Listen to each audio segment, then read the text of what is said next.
Hey, this is Matt once again. We're about to another review. There's another paid request, this time from Chaz. Thank you so much for that. And for those interested in requesting pretty much any type of videos, topics, reactions, reviews, commentaries, re-reviews, rankings, lists, randomness, pretty much anything, feel free to send it either directly to my PayPal or join my Patreon. Both things are down below in the info box. And if you hear background noise, it's either the heater going on or it's the cooling fan on underneath my laptop to keep it fine and dandy. Sorry for the background noise.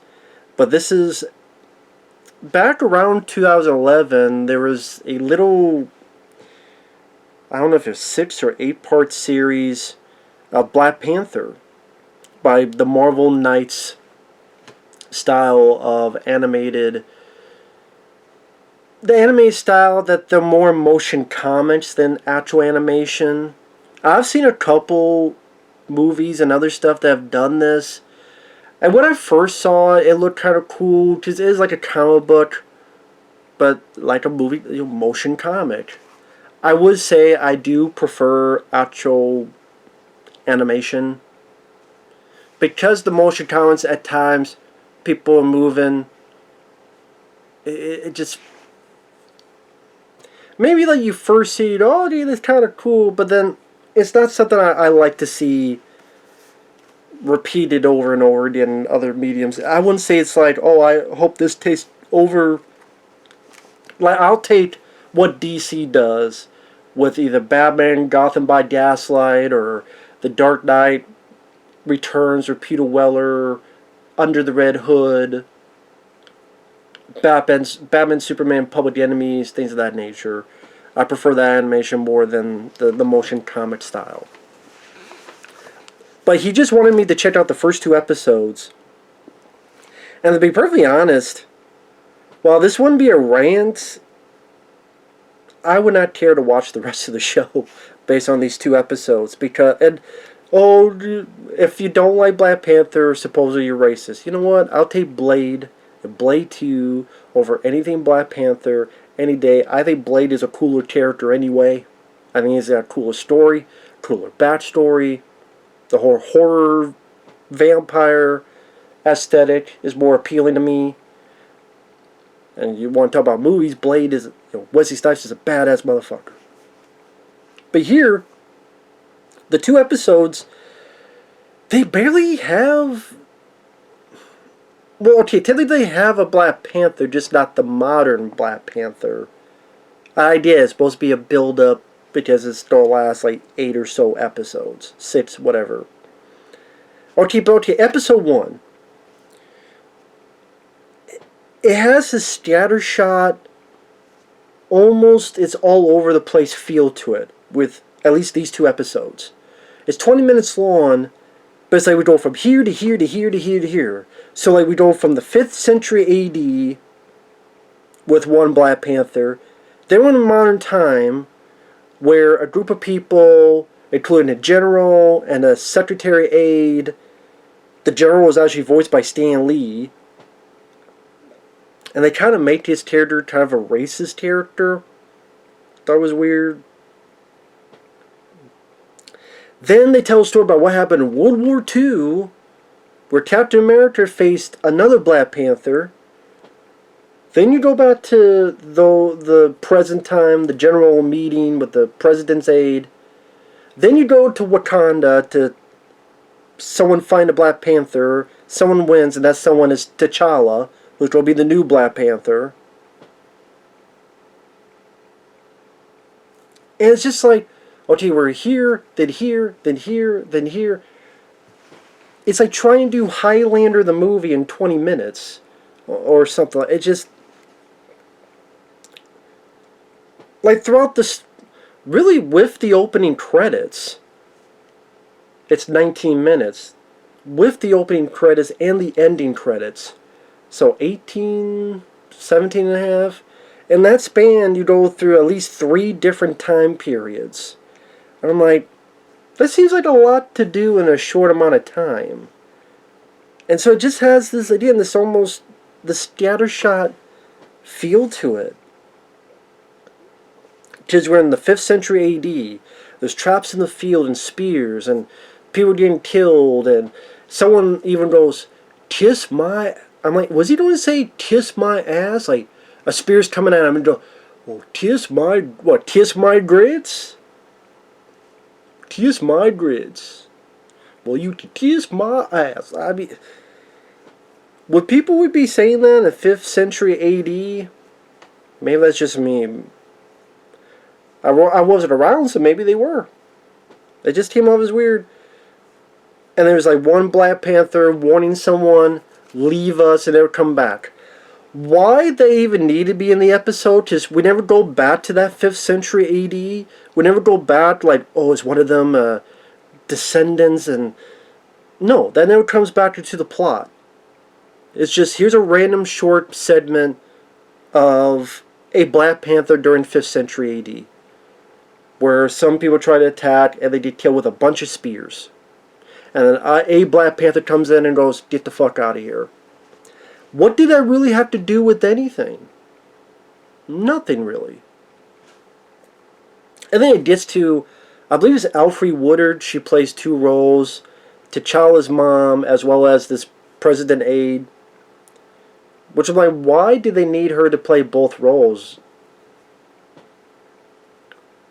I'm thinking, am I missing something? Are they the same person, but one's undercover for the other? Maybe she is, and I still don't get it. But I'm like, no, unless she teleported real quick from there to Wakanda. I'm like, well, why do you need the same actress to voice both roles? You do have a different actress for both roles. I don't know. I might miss something that's later explained in the other episodes. Then Stan Lee as the general. Oh, those people Wakanda are barbarians and blah, like again trying to make him racist. Oh no, I didn't mean you, Miss Secretary to the President. I didn't mean you. You're not the same as them. I'm like, are we? Why does this even need to be part of the story? Why? And it's where the Stan Lee has to voice that character. So you get to World War II. Oh yeah, then they're telling a story about Wakanda and, well, we have to be careful about Wakanda. At one point we sent one of our best men in World War II, Captain America. Because Captain America was searching for Nazis. And, okay, I'll give credit. The idea in the motion comic could be interesting for those who haven't seen it before. It might be, okay, this is kind of a maybe unique way of detailing. And because it's based on a comic book, maybe be interesting transition for people. Some of the voices, like the modern Black Panther is voiced by Djimon Hounsou from Amistad, Blood Diamond. He was in a big role in Deep Rising, film I enjoy. He was in Guardians of the Galaxy when Chris Pratt says his name and Djimon Hounsou's like, who? I liked him as an actor, so I think he's a good voice. And I think if you just, why can't just the whole first part be about Djimon Hounsou as Black Panther? About him and building him up as a character and more about Djimon Hounsou as this Black Panther. Why does it have, it's like trying to put so much shit into stuff it, and it's like being overfilled. And okay, now we have a World War II version of Black Panther. Captain America sounds like Wolverine. I looked up, the guy who voices Cap in this is Adrian Pasdar, the lead guy from Near Dark, the vampire movie. And he sounds like Wolverine. He sounds like he's going to go, hey bub, what's going on, bub? Why does Captain America sound like Wolverine or Batman? Like, hello there. Like, it seems like Captain America wants to sound a little bit like Snake Plissken. They call me Captain America, but you can call me Snake. Snake! I mean, why? And then this Black Panther, which this one is actually voiced by, I believe, Taye Diggs. Which is cool. I like him in this show I have called Daybreak. Sadly only lasted 1 year. He was in the House on Haunted Hill. remake from 1999. He beats the fuck out of Captain America and knocks him the fuck out. And then, when it goes to the modern time, someone also says, oh yeah, he also beat the Fantastic Four. Wow, okay. I mean, granted, it's called Black Panther, so you want him to be the badass. I get it, because he's the star of your show. But like, so Black Panther beat Captain America, and off-screen, by dialogue, he beat the Fantastic Four. Okay. Sure. Again, if you're a hardcore fan of Black Panther, you're not going to mind that. To me, being more of a fan of some of these other, like, if it was Blade, I could understand. But Black, okay. I'm a guy that doesn't know shit about Black Panther. I've never read a Black Panther comic. Don't know shit about Black Panther as a character. I saw the movie. I thought the movie sucked. I think Blade and Blade 2 were better. So he beats the shit out of Captain America, knocks him the fuck out. Apparently has beaten the Fantastic Four that someone mentioned in dialogue. Then you go to the modern time. T'Challa won a match against Black Panther, so he's going to be the new Black Panther. Oh, then it cuts to New Mexico, and this test is being done, and this reanimated soldier. I'm like, what is this, Universal Soldier now? Reanimated soldier? Is it Dolph Lundgren, or is it Jean-Claude Van Damme? But I think that's part of the Deathlock program, because at the end of the second episode, they do another. You see those people doing another test, and then they mention the Deathlocks. Now, I remember Deathlock vaguely in the comic book. That was like a cyborg. I'm like, you know what, maybe that could be a cool movie, Deathlock, but Disney today, they'd fuck it up. And that's what I mean, like, I don't really get much of T'Challa in the first episode of Black Panther.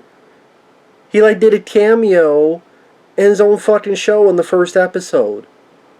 But I guess it's like, hey, we're trying to tell the history. But I don't know if that's really the best for your first episode. It just seemed cluttered. Episode 2...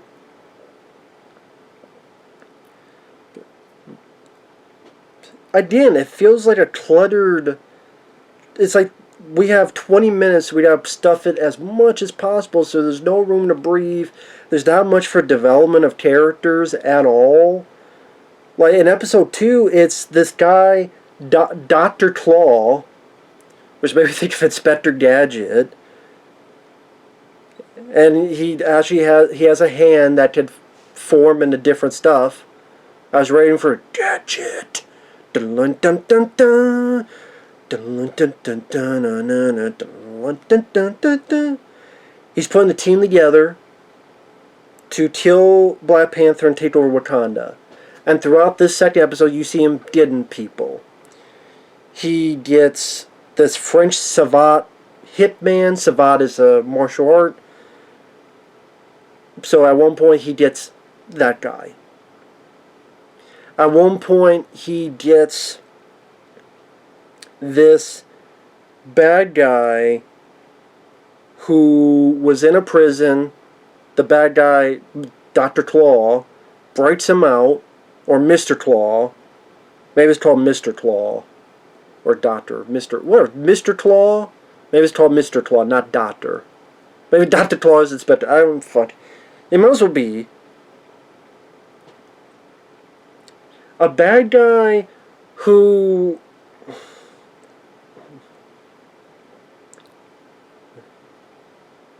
something about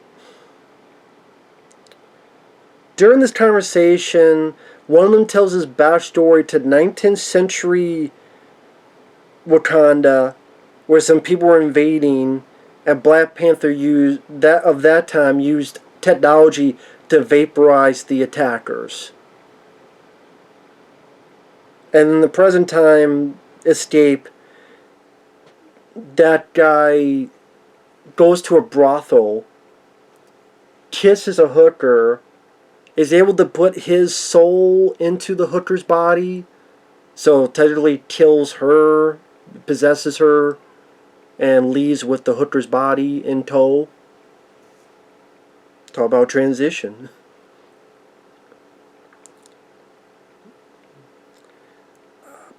Oh, and then another person the bad guy recruits is Juggernaut. Juggernaut. And you see a little bit of the X-Men, Cyclops, Wolverine, and Nightcrawler in Juggernaut. Right, it is the Juggernaut, but he beats the X-Men very quickly. Cyclops with the laser, smacks Cyclops. Wolverine stabs his hand a little bit, throws Wolverine. I thought they did the worst to Nightcrawler. Nightcrawler pops in, and then Juggernaut just does this. Literally just bitch smacks Nightcrawler and knocks him the fuck out. I'm like, wow. It's like, so, okay, if you're a fan of Captain America or Nightcrawler, yeah. I mean, yeah, I get they have to lose sometime, but it's like, just the way it's done just seems, like, why did Captain America sound like Wolverine? And, oh, he was new to this, so he got his ass kicked by Black Panther. Okay.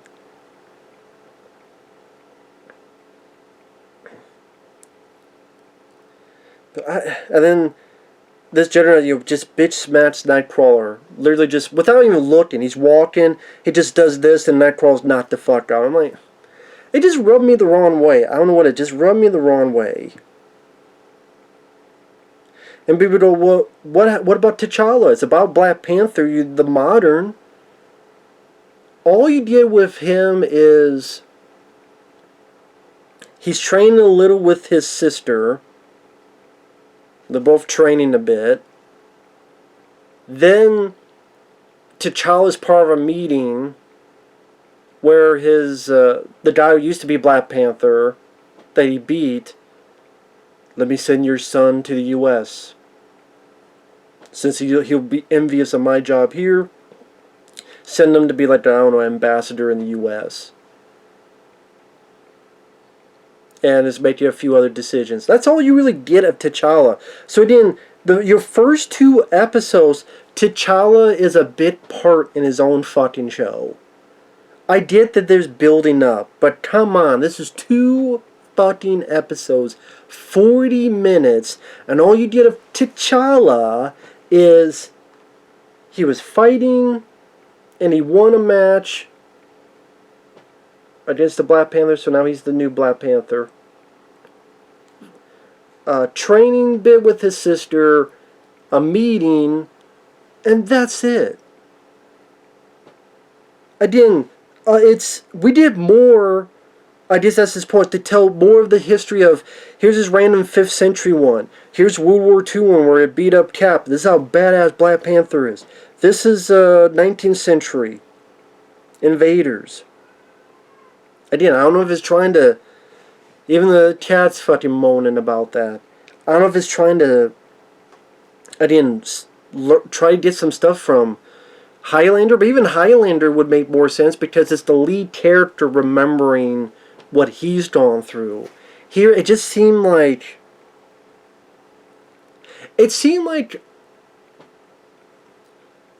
why not just do a movie that is just about 20 minutes anthology of Black Panthers and each different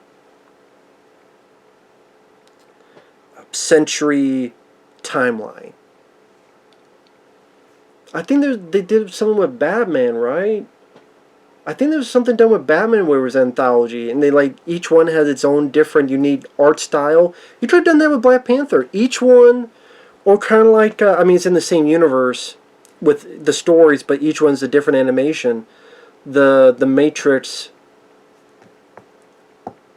What was that anthology of the Matrix? The Animatrix. You could have done that with this, Marvel Knights Black Panther. Just make a movie, it could be 90 minutes, it could be 100 minutes, it could be 80 minutes, and be like 10 minutes or 20 or 15 anthology of this is a Black Panther in the 5th century, this is one in the 19th century. And have its own little story, 10, 15, 20 minutes, boom. There you go. You have more room to breathe compared to this, where the entire fucking episode is 19, 20 minutes. So, I guess this is a little bit more of a rant, but I don't know. Sometimes I don't put rant, a little bit between me and you. Sometimes I do not put rant in the title, because sometimes I do wonder if people actually watch. I think there's some people that just look at the title and they just judge what I feel based on the title.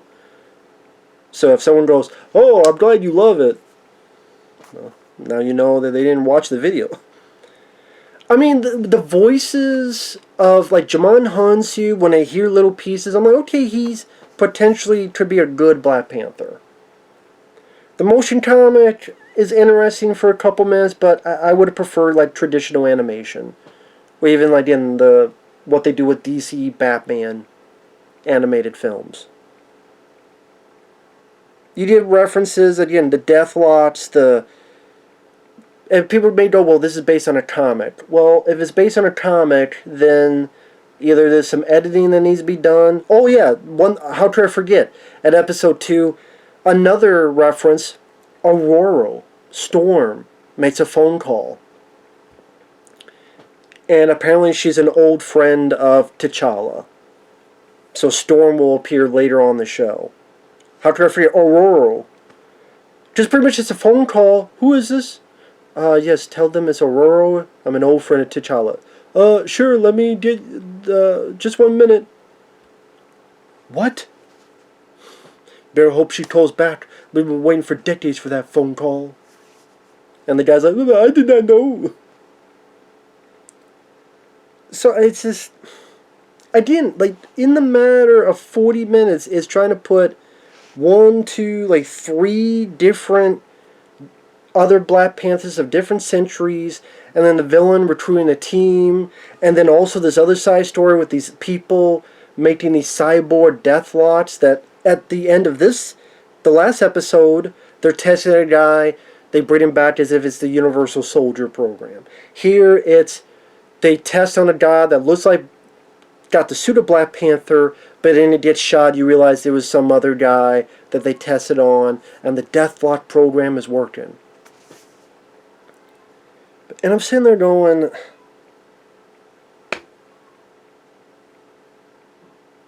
I don't know about this, man. I don't know. It just didn't seem like it. Cat's moaning. Maybe he's moaning because I'm bitching about this. I don't know. If you like it, that's cool. After 2 episodes, I'm like, it needs more refined to me. It needs a tighter story. It needs tighter pacing.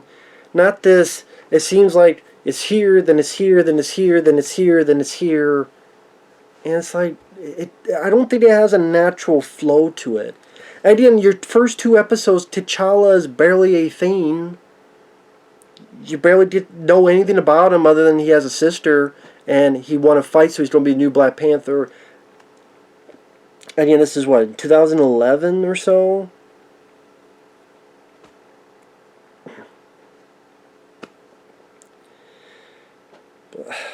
It's violent. It's a little bit violent. I mean, it's definitely more violent than the movie Black Panther. Some of the voices, like the voice of the Juggernaut, the voice of, like I said, Jamon Hansu, Alfre Woodard, good actress. I don't mind them.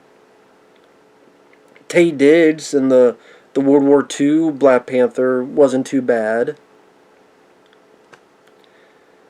But yeah, it just wasn't really my cup of tea for me. So, I don't. It sounds like I hated it. I mean, it was only 40 minutes long altogether, so it's hard to say. Hate is a strong word, but like I said, I would never watch it again. And I'm like, do I care about the next couple episodes? Not really.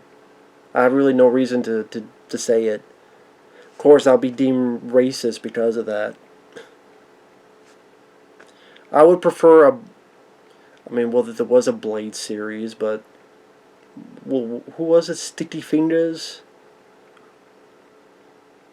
I mean, like, if you had a Blade, there you go. Instead of doing this new Blade film, do like a Blade series, 8 episodes and have Wesley Snipes as Blade.